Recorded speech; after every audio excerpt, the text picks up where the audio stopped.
96.7 KCal rocks. It is Patrick in the morning, live in studio. They got a big show coming up at Big Bear tomorrow. It is Alien Ant Farm. Welcome, boys. Hey, good morning. Thanks for having us. So cool to have Riverside's very own. Why don't we do a little roll call of who's in the studio? It's the roll call. Identify It's the yourself, right? Hey, I'm Dryden. I sing for Alien Ant Farm. I'm Terry. I play guitar. I'm Tim. I play the bass. And we got a big show coming up in Big Bear, dude. I mean, are you guys ready to rock the mountain? I think it's so cool that you guys are doing this show, and anyone can go check this thing out for free, dude. It's a free show, third annual concert series in Big Bear, which is right up the road. Yeah. It's free. It's all ages. Bring the family. We'll play nice. You know, we won't get too crazy like a normal show. Maybe we'll tone it. No, we won't tone it down. But We have to tone it down for Jackie and Shadow and their chicks because I don't want to disturb the chicks before they fly. Change it up. You know what I mean? The bald eagles. Yeah, I knew exactly what you were talking about. Right. I was checking up on Jackie. Exactly. The nation knows about Shadow and Jackie for sure, you guys. You got the big show coming up at Big Bear. You were also telling me that it's the 25th anniversary, dude, of when it all happened, dude. Tell me about the anthology. Anthology record. We're kind of celebrating. We just, I've seen bootlegs out there, but we're releasing vinyl for that, which is cool. For the first time ever, yeah. So Vinyl's huge, man. it's huge. It's been selling like way more than we expected. It's a big deal, especially to the younger groups that are latching onto your songs and stuff. I used to kind of poo-poo that whole trend, and I'm really like getting into it as of late. We're all into vinyl. It's nice too. It's nice in the morning. I try to have a routine where my wife and I, with coffee or before the kids get up, is like at least listen to one side of a record. Yeah. Because we're so, dude. When I'm on Spotify Digital. or I'm like, I'm already to the next song before the song's even finished, and you know it's just weird how like the attention span is like naturally just went weird. And especially since we're all the same age, we came from that generation where vinyl was kind of ending. You know, we did have the 8-track though when I was really little, where you had to listen from beginning to end. Remember, you could only fast forward. That was right. Well, I was a cassette kid. I don't know. Yeah, and then the cassette. You know what I mean? Cassette became huge. The Walkman became kind of a big deal when we were kids. I was all about Billy Idol and the Beatles with my Walkman. I had my little ghetto blaster with detachable speakers too. That you could play cassettes. It had like the dual cassette deck. Yeah. And we used to make our own little like mixtapes, dude. Yeah. We've lost and then that. we would just like practice our nunchucks while we had like the speakers all. That's right. Now, did you guys, I mean, vinyl was ending. Did you guys have any vinyl records? Interestingly enough, it's funny you guys are in here, the only vinyl record I ever had was Thriller. Oh, wow. Oh, cool. Because I begged my mom after I saw the moonwalk at 7 years old. I was, Mom, please. What else do you need? Right. Yeah, that's it. Everything was downhill after that. The only one. My first record I remember getting was the Rocky 3 soundtrack because it had Eye of the Tiger on it. Eye of the Tiger, dude. And also Twisted Sister, Stay Hungry. I bought both those on the same day. See? And now it's huge, and now you guys are giving out your vinyl, dude. It is pretty badass as well. You got the show coming up. And then, you know, everybody wants to know, what has Alien Ant Farm been up to, man? I hear you guys are working on a record. That's what we're doing. We've been doing a lot of like kind of sporadic one-off shows here and there, you know, like festivals here and there and stuff. But predominantly, we've kind of been home for the first time in a while. Is it kind of nice? Making trips out to LA it's really great actually. Because you guys were on the machine for a long. I mean, when it blows up and it takes off, I mean, it's hard to control. You just have to ride the wave. No, there's something special about like these shows that we're doing. We've been doing some local shows too, and to be home like before midnight at the end of the night at home, your home is like pretty cool. Is it kind of nice that you can kind of choose a show as opposed to having to do a show? It's different when you want to do it as opposed to having to do it. We all know that. True that. You know what I mean? So they got the show coming up in Big Bear. We got more to ask you for sure. I mean, we got to talk about Michael. I mean, do you guys ever feel like you want to separate from, you're going to be a piece of Michael Jackson, I feel like forever when these movies come out and everything? Does it re-stir up listening to your music again? I thought you were talking about George Michael. We did a cover of Everything She Wants. Yeah, let's get that thing out again. Wham was the third record I bought. Make It Big, Wham. On cassette. We got shows coming up, you guys. We got more with Alien Ant Farm. We're going to do a deep dive, 60-minute style. I'm just kidding. 96.7 KCal rocks. Live in studio is Alien Ant Farm. Yes, Riverside's own. They got a big show in Big Bear tomorrow. It's free. Come hang out and have a good time. They're going to be rocking it for sure. It's actually $3. You got to come see me and give me $3. You got to give them $3, dude. Those are the rules right there. And, we were just talking about off air. Let's talk a little bit about your guys' Riverside roots, because we're talking to Riverside right now. Tell me a little bit about how you guys grew up in Riverside. Man, I came here from Seal Beach when I was about 15. Terry's, I think, since the get-go. I'm a native, yeah. Pure Riverside, huh? I'm a Riverside native. I was born Knollwood Clinic right off of Brockton and Harupa. Yeah. And I went to Bryant Elementary. I went to Fremont Elementary. Yeah. Lived in the hood. Casablanca area. No, I lived in on the north side by Reed Park. I lived north side Refos. And anyways, I ended up moving with my dad and ended up at Poly, which is funny. And then Lincoln after that, and then I've been in the Canyon Crest area of Riverside probably for 2/3 of my life. That's where I kind of grew up in that Canyon Crest area. I used before when I was a little shaver around 15, came in the summer to live with my dad from Seal Beach, and I didn't have any friends out here. Kind of like now, but I just motorcycle ride all day. Yeah. There's trails all by my house. I had a little dog that would run with me. Yeah, used to be back then. Out by UCR, and I remember I watched That's Incredible all summer. Remember that show? Yeah. And then I just dirt bike ride till the sun came down, and then playing guitar. Kind of got in the circle. Mike, our drummer, kind of linked up with him, and we were just jamming around and finding old venue. Spanky's Cafe used to be popping. It was Riverside was a scene, man. Yeah. We had a great scene.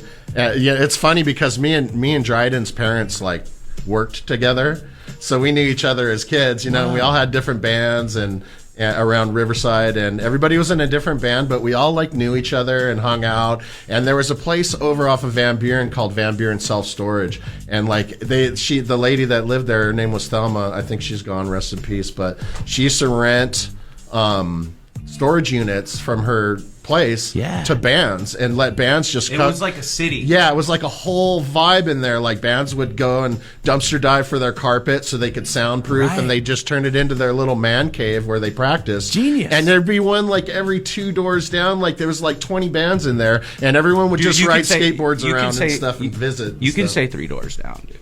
You can say it. It is okay, right? Now, when you guys knew that each other were in bands and stuff like that, how did that eventually form into you guys becoming in the same band? I think we had the idea that we were going to do a side project. We were even going to before the mask thing was popular, we were kind of we were all kind of moonlighting on our other bands. Right. Okay, maybe not who's the best, but let's get the drummer and guitar player from this band and bass player and singer and build it. And we were going to kind of maybe come out just not anyone knowing who we were. Yeah. It was for fun. And then we kind of, let's ditch the masks, and this band's cool. Let's make this our no longer side project. And that's the way it worked out for sure. I always like to know some of the influences and when you guys were young. I mean, who brought you guys in? I mean, what made you want to play guitar? What made you want to sing? It's cool. For one, my dad was guitar player, singer, and I just loved the way he didn't do it on a big level, but I remember him just changing the room, even a family function. It would kind of get the party started, just jamming around, and I thought that was kind of powerful to be able to change a mood in a room. You're like, yeah. I like this, huh? Terry guitar. Jimmy bass. I was I was in junior tackle football. Yeah. And there's this kid on our team named Victor Sika, and his dad was one of the coaches, and so they used to have funtions at their house. Vic was cool, man. He was the only kid on the team that had a full beard. We were all peewee, but somehow he just had all this facial hair. It was a trip. Hey, give me Vic's number when we're done. Yeah. So they'd have all the beard, dude. Look at the influence. They'd have all the functions at their house because the dad was a coach, and I went over there for one, and we went in his room, and he had a guitar and an amp. Right. And he showed me on the spot. He showed me how to do Living After Midnight by Judas Priest. And you were like, whoa. And that was it. That was over. The power chords. Now that I know he's a Rob Halford fan, I really want Vic's number. There you go. And Tim, what got you into music? This guy, Ian Margolis, convinced me that bass was better than baseball. And it worked. I mean, that's some good advice for you, no? Baseball, dude, yeah. And then another thing that I'm always interested in, and like for me, my very first concert was George Clinton. Who was your very first concert? You're not going to believe this, but Michael Jackson at Dodger Stadium, the Victory Tour with his brothers. You're kidding. Nope. And you know what's crazy, too, is Papa Roach signed Alien Ant Farm to DreamWorks. I don't know if people know that, but Dave, the drummer for Papa Roach, was at the same show when we were, 10 years old? Wow. So that's kind of a cool little weird full circle, you know? There's a lot of connections right there. You But, didn't even know. well, before the MJ concert, though, I did see Sesame Street on Ice. Yeah. Does that count as a concert? I think it does, dude. I mean, My story is very, kind of similar because I think the first concert I ever went to was Judas Priest, Defenders of the Faith tour with Great White at Long Beach Arena. oh, man. But before that, I had seen that wacky space band at Disneyland. Do you remember? They had like all different space freaking characters playing bass and keys, and I saw that. So that was officially my first concert. But then my dad took me to see Priest at Long Beach Arena. That was pretty great. The power chords influenced you. Dr. Yes. John, B.B. King. B.B. King, dude. Wow, man, that is craziness right there. And then we have to talk about this. I will admit, Dryden, I was listening to one of your interviews where you talked about when you first heard about when the Smooth Criminal really blew up. And you were saying that you were on tour in Germany. I think so, somewhere out there. What was it like when you guys first started hearing it? I only can kind of compare it to Nirvana. When I was talking to Dave Grohl, he said that they were across the pond as well, and people started telling them that something's happening, and they didn't believe anyone for a long time. We were kind of tripping, Well, honestly. we were tripping, and the fact was that we were doing fairly well with movies. Yeah. So it wasn't just sprung on Which came out? crazily. Movies came out first, correct? Movies came out first. And Yeah. I think our record was going gold, and we're doing pretty dang well, way Right. better than I had ever anticipated. In some weird thing in my head, I was like, "We're gonna sell 100,000 records. That's gonna be awesome for a first record." And then, but yeah, just that way Smooth Criminal came out. I mean, we knew what we were doing. We were the ones that recorded it, but it wasn't our plan to put it out. You know, at least K-Rock New York started spinning it Really? on their own. Yeah, they added it to rotation, And they were at the time they were top 5 trending station in the country. They were trendsetters, and it just took off like a fire.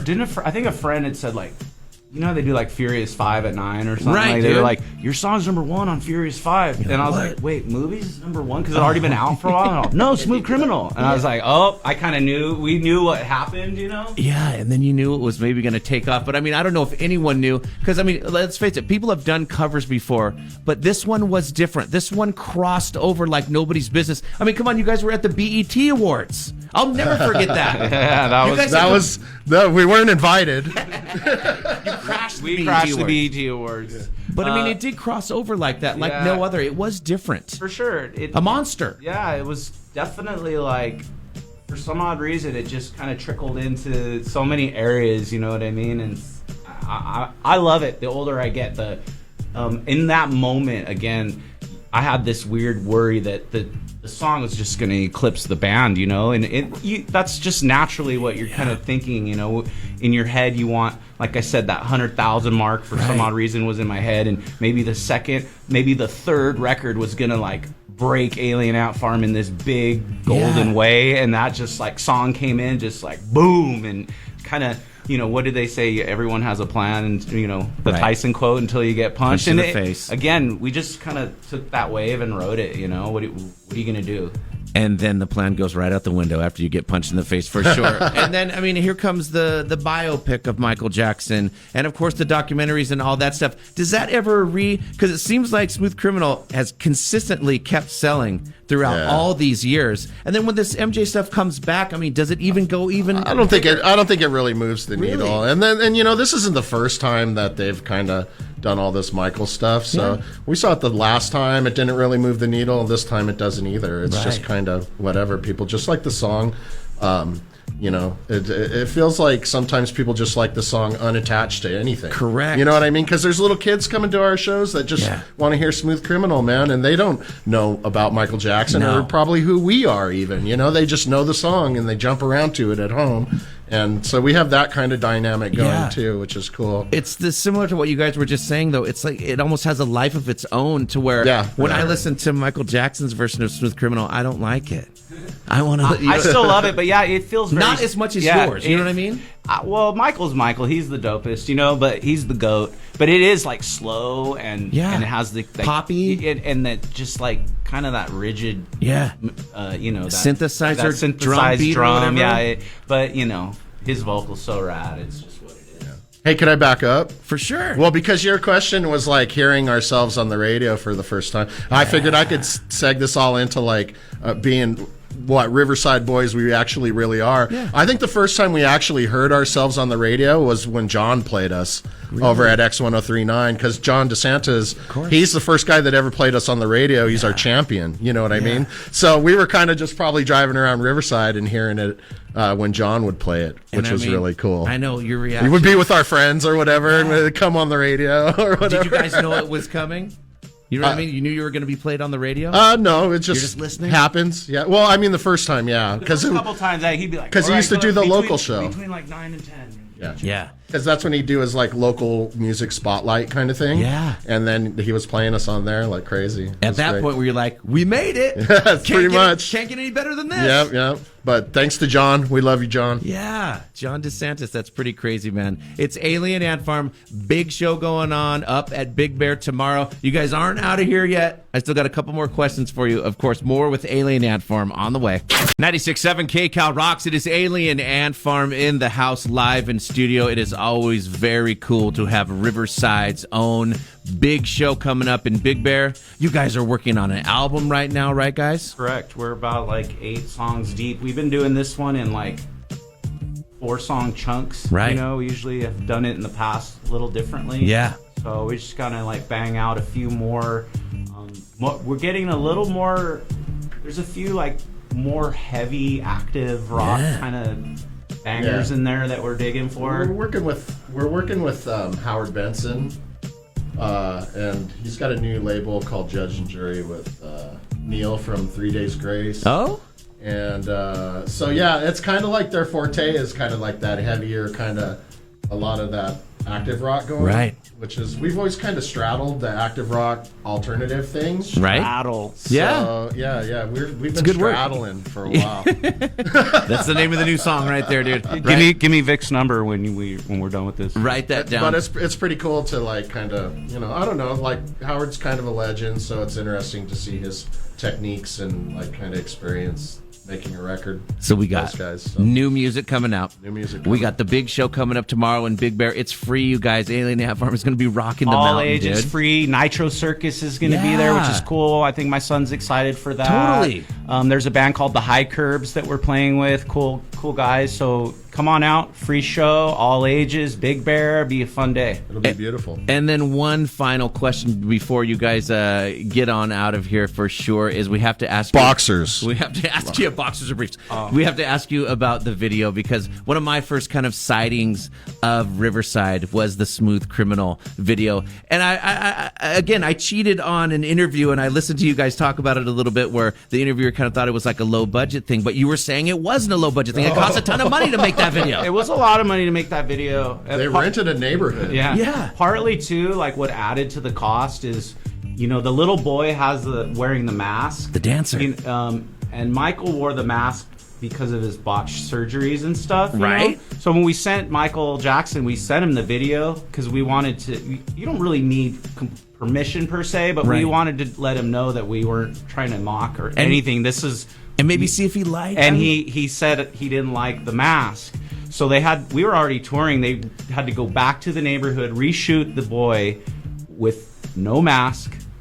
And on the sidewalk and all that? We sent it back to him, and he's like, I like it better with the mask. I was like, bro, what the hell? Michael, don't be all high maintenance. We were just stoked to be in, like, in contact with the guy for a minute, I mean, it is for Those sure. video days were so crazy too. I mean, Right. as far as budgets are concerned, I mean, anybody can make a video on their phone now. Back then, Yeah. they're giving you like $500,000 to make a video, and And it for was the- non-recoupable. It starts to add up, dude. Yeah. There's a chimpanzee on my lap, You're you know, right. that I see the trainer, and it's Bubbles, like, dude. it's a lot. Everything we were thinking of, we were kids just Yeah. going, okay, What if we did this? what if when I'm walking down the sidewalk it lights up like Yeah. in Billie Jean, and they're like, go ahead, you know, you got to pay it back, boy. You're like, we need that. We need the Billie So, Jean effect. yeah, everything we're adding to this video, we in our heads we're forgetting that we have to recoup this as Right. well. So Man, No, unbelievable. that's wrong. Videos were unrecoupable. hey, Non-recoupable. this is my story, bro. Yeah. Right?